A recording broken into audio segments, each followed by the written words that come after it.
nakita nga ang atong machine nga gamiton naa sa maayong kondisyon. So pwede na itong proceed sa atong official na draw.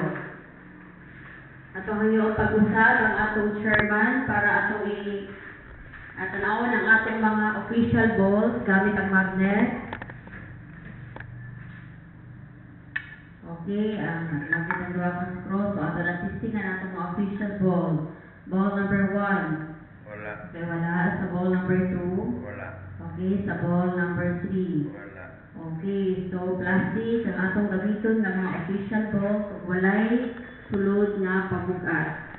So please kuglot first chamber ball number 1, second chamber ball number 2, then sa third chamber ball number 3. Palihog ko press the start button, then palihog ko release. Okay, nag-start ng atong official draw karong gabi una. So sa mga nipata diha, palihog ka na sa inyong mga ticket. Kasi maswerte ng mga makadaog karong ni draw.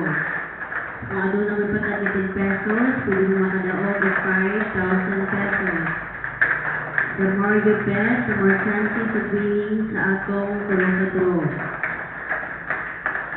So pila na lang ka segundo, ano na lang kita mga winning numbers combination.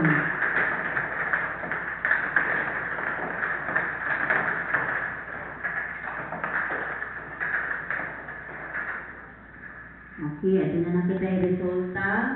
Please kung tanaw sa first chamber. Number 4. Number 4. Second chamber. Number 4. Number 4. Third chamber. Number 4. Number 4. Result, triple 4. Ang atong nigawas ng gabi una, September 7, 2015. Ang atong evening draw, official result,